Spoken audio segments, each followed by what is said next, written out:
the first thing I got an orders to go to a town that was in Italy.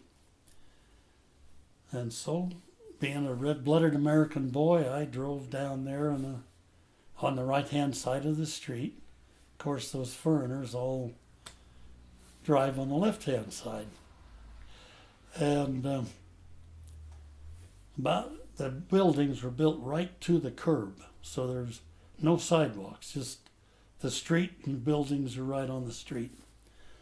And about halfway down the block, I noticed bullets were bouncing off of the road.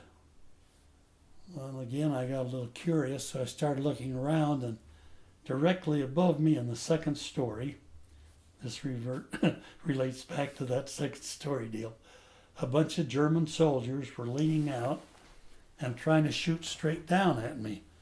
But if you've ever been hunting, you know you overshoot if you're aiming down a hill, and undershoot if you're aiming up a hill. And so they couldn't lean out far enough to point their guns far enough in to hit me, so they were hitting the road instead of me.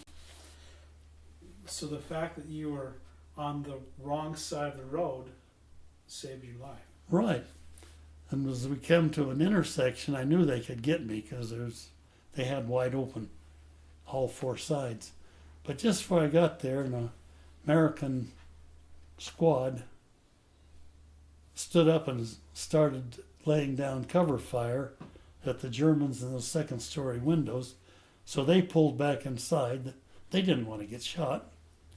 So I popped a Huey, waved at them and yelled thanks, and drove back out of town. That's where I learned always go to the second story.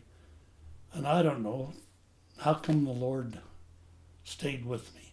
Now I might say there's several things that have happened. And I'll lump them all together. I was bombed by Americans and bombed by Germans.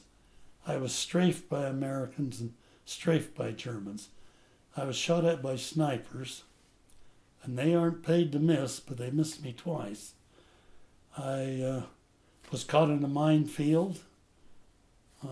There's just all kinds of things happen like that people might say was an accident, luck, but I know the Lord was watching out for me, and I never once got wounded in that 3 years and 6 major battles.